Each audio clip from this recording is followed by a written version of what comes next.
Yo, welcome back to another video. Happy New Year, happy 2026 sa inyo. So, welcome back sa Rev Auto PH. So, ngayon, January 11, 2026. So, E11 Day, sineselebrate natin lahat ng mga E11, mga Corolla. Dinala natin yung project natin, yung SE Saloon Limited natin.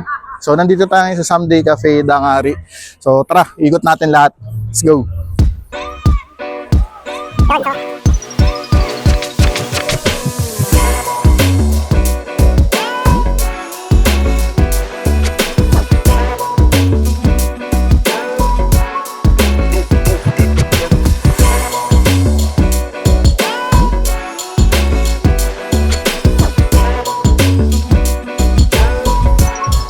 Ito, flavor ng, iba-ibang flavor ng Corolla yung nandito. Ito, Euro 1, G6S, G6R, PTE bumper. Tapos ito, Euro 2. Euro 2 fascia. So, yan, iba-ibang flavor. Lahat nandito. Ikutin natin mamaya. Yun, tapos ito, Carib, Gen 2.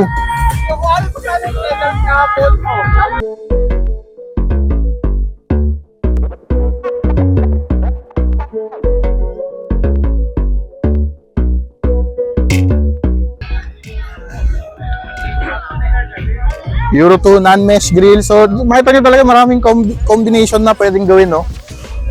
Tapos, colored chin, yung iba, itim chin. Ito, kung di ako nagkakamali, kay Raymar to dati. WCN. O, tama, kay Raymar. Kay Raymar, shout out. Ito, clean look lang, stock. GT. Extended. Baby artist look, pero GT style. Yung ginawa mo rito. Kasi di ba base body is ito, yung mga ganyan. E11 natin, oo. 111 lang siya na ano, na stock for AFE. Tapos nung nabangga to, may naghanap ako ng ano, stock ulit. Rear end o Hindi, nung harap. harap? Okay. Tapos may nakita akong ano, Gen 1, JDM. Tapos dun, sabi ko, uy, buuin ko. Tempo, no? Oo. At least, hindi naman ganun kahirap maghanap ng rear cut. Hindi, O ang saktong... hirap, 5 years ko din bago nakita to. Ayun, talagang mahirap no kung bubuo. Kasi sa Euro, kung na-experience yun na, hirap talagang bumuo. Kung may extra kayo. Oo, hirap na. Yung tipong yung grills, yung hood, yung bumper, iba talagang hirap eh. How much more ito rear cut? Kasi ito, paano yung pagkakaputol nito? Putol niya dito. Ito, buo. Tapos magkaiba to. Oo, ginawa kasi pa dito, asawa dito eh. Yan, Oo. Ganda, no? Pero at least worth it naman siguro, no? Oh, unique pa. Oo, unique na unique talaga eh, no? Pang nakita ko, 2 o 3. AE110 yung 110 original, talaga. AE110. So yung interior iba rin, pero dito sa atin kasi walang local na nilabas na ganito. Wala. So, Naghanap talagang- ako ng interior nito. Medyo mahirap. Thank you, Papi Paolo. Okay, thank you, bro.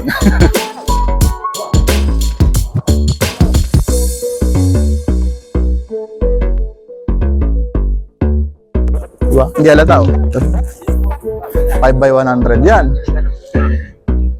Sneaky lang yan si Christian, pero Euro 2.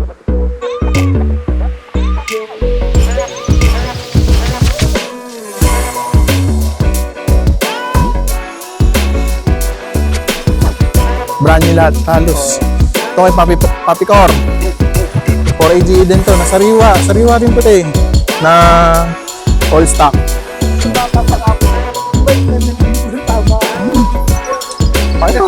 Ito dating, shoutout sa videographer ko, si Ivan. Dating ganyan. Ilan na tinakbo na to? 300? Pa 300 na eh. Pa 300 na. Kay Gustav pa, pa 300 na. Pa 300,000 na. 82. Almost 300,000 kilometers na tinatakbo. Ano ba? Fully restored? Tawagin natin fully restored. Sakto lang. Semi-restored. Parang gano'n, no? Semi-restored na coral red na XE.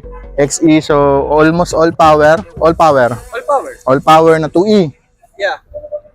Quezon, ang binabiyahe, no? Taga Quezon yung ano. Sa Quezon yan dati. Pero kita nyo naman, di ba? Stock is good pa din. So, kung nagtatanong kayo kung ano talagang best starter car, I think makakuha kayong ganito mga shout out to Papi. Mga 100 plus thousand, 120, gano'n. Makakuha na kayong medyo matino-tino. Tapos, tamang maintenance lang. So, syempre, parang, syempre, preno, makina. Pero interior nito, sobrang sariwa pa. Ang dami na rin pinalitan dito si Ivan. Buti nga, alaga ni Stab. Ito, Carib. Mukhang sleeper, may braces. Pakita mo yung brace. Karibo lang overrider, kaya maamo tingnan. To Euro 1 din. Simple lang, di ba?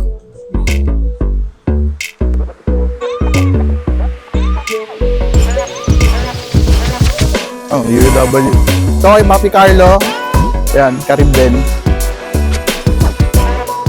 So, yan, pwede kayo magsimula sa ganitong look, GLI look, GLI, tapos lagyan nyo lang ng chin, medyo GT inspired na kahit walang fog light.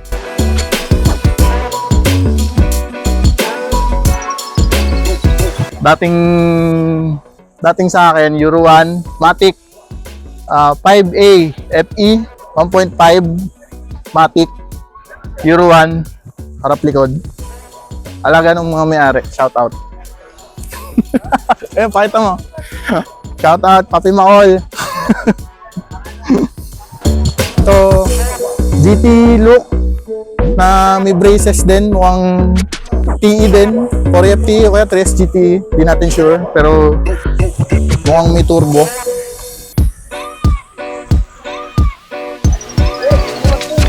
Yun, may braces din. So, okay, mukhang sleeper look.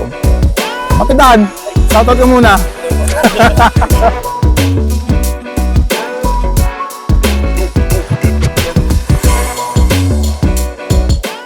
Ano bang trano ginamit dito? 56? 52? C56. You know, Tom's intake. Tom's intake, if you know, you know. Tapos, Tom's front bar. Galing dun sa, yung Tom's body kit na E11. Kaya kung mapapansin nyo, iba yung intake manifold niya. So, yun yung parang Pareho ng second gen. Gen 2. Pareho ng second gen. Yun. Yun, no? Tom's lang, oh.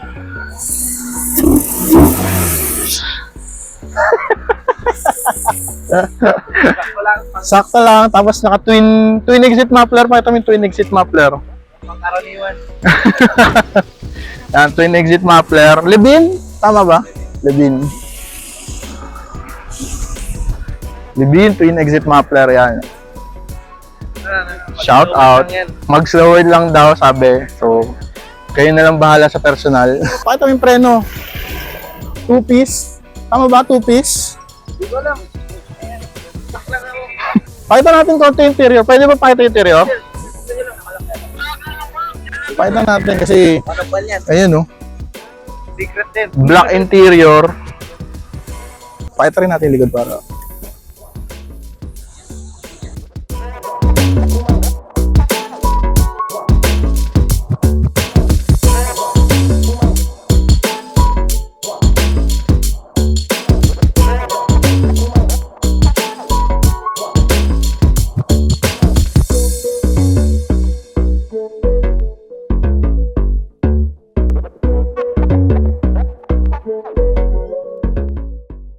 Neat din, sir. Neat din, ayun. So, re-up din. Ganda ng seats niya, di ba? Ganda ng black kasi bumagay dun sa pula. Mag-complement siya. Thank you, bro, ah. Thank you, ah. Ayun, pakita natin dito ibang mga, ito, Carib, ongoing project. Obviously, GT.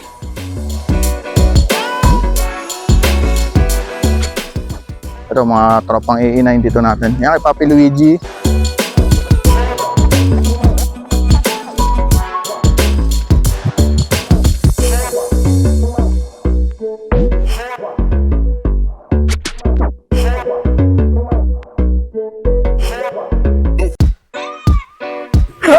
Naka-hood strut, oh. So, 4AGE.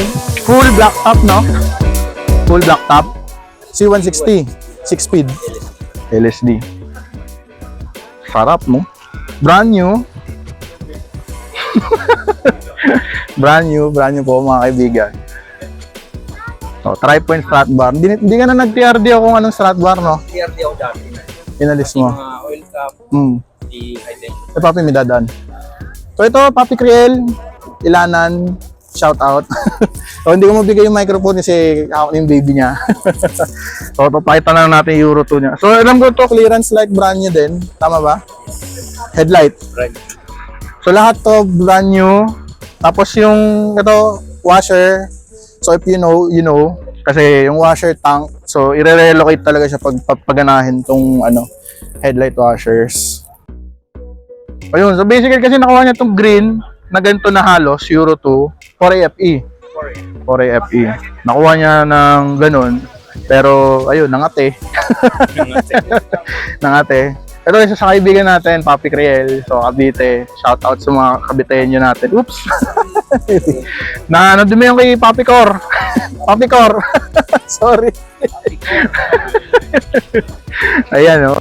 Yun. Thank you, Papi Kriel, ha. Igot muna kami. Tara.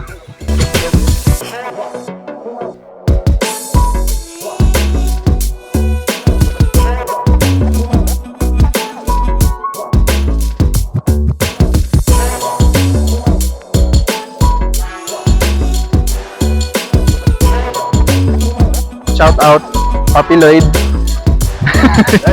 Ay, vlogception. Vlog on vlog. Bro.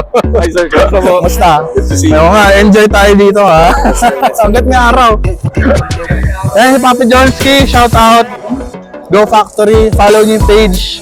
So, isa sila sa mga tumulong. Yun, tumulong mag-organize dito. Go Factory, follow niyo yung page. Link natin sa baba.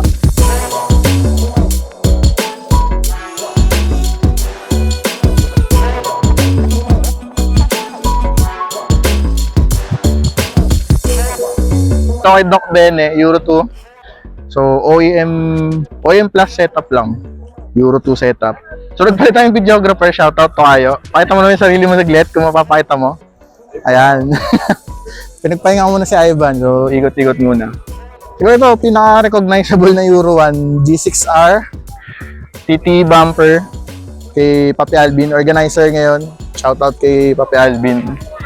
2ZZ sa Pinas. ITBs lang naman. Lang naman. So pag nadinig niyo yung mag-engine roar, uwi na kayo. Ito kay Papi Noel, Papi Christian, Tom's GT setup. Itong dalawa, itong itim, Papi Noel, Papi Christian.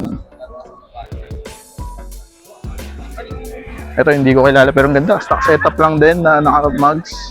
Baby Altis, T-grill, extended bumper. Tapos yung badge nando sa hood. Papi Nelvin. So, kanya to. Alam mo yung setup nito kasi? Well, GT dapat eh. Kaso ayoko mag-chin eh. Ayaw mo mag-chin. Bakit? Sasayad Sumasayad. eh. Mababasag ko lang kung plastic naman. Magagas Oo, ang plastic maga. Clear tail light. Pakita mo yung clear tail light. Pero yun oh, clear tail light. Inspired by honeycomb, no? Oh, pina-engrave yan. Ayun, honeycomb. Mabura. Ganda nga yun oh. So, in a way, uso kasi sa mga Honda no? Honda. Maganda naman siya in a way, bago sa mata natin sa Pinas kasi walang nilabas talagang ganito sa Corolla. 101 tsaka 101, yan, 92 meron. Yung kay dati, kay Pico Manila, alam ko, yung green niya, di ba? Oh, shout out bro. Kenzo Bartolo, tama di ba? Kenzo, yun, shout out bro. Yung naka-89, flash natin dito sa screen yung itsura nun. Ganda rin, kasi at least, anong tawag yung original, di ba? Original yung yung Original ko ito, pero I mean yung motif original pa rin. Ayun, shout out. Shoutout na rin kay Ghost Lens. Ayun, shout out Ghost Lens. Ito, yan, yung gumawa niyan. Hindi na natin sabihin kung may kano kasi inquire nyo na lang doon. Ito, shout out na. Makita nyo naman yung interior, oh. Ano interior yan? Ayun Buksan mo naman, Papi. Bukas to, pwede ba? Ito, chrome door handles to. Yun, no, chrome door handles. Papi, anong to? Seats. Mukhang pang Subaru eh. Hindi ako nagkakamali. Ayan, oh. Pakita mo yung seats.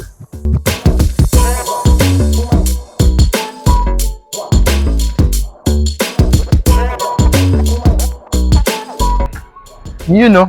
Ganda, oh. Red seats. Anong ginawa sa railing? Modify the railings. Tapos pakita mo yung door cards or yung sidings kasi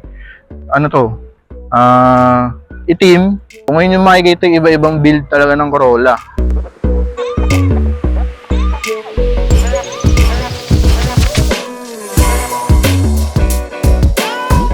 Ganda nung mags kasi ano siya, reminiscent siya nung R32 na GTR, di ba? So, yun. Bago na naman mags ni Kyle.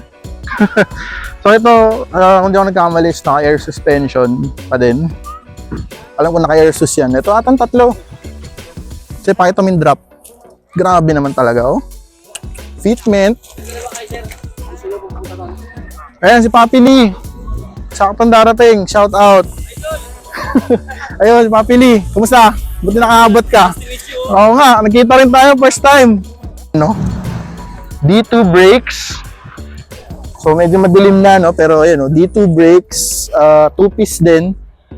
Tapos naka ARD.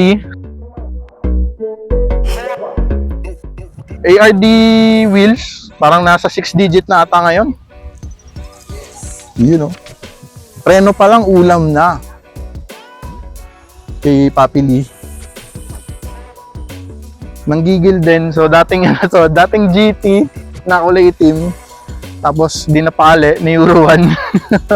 So, pakita ko yung brochure. Ito yung itsura niyan. Ito yung motif niyan.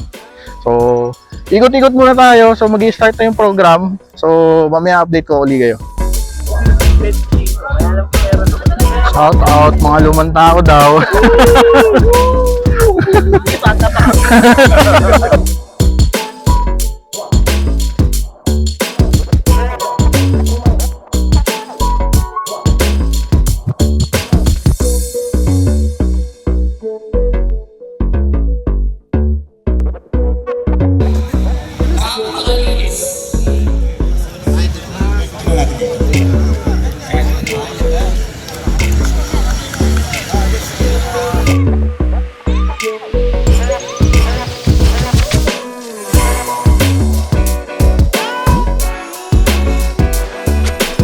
Ayun.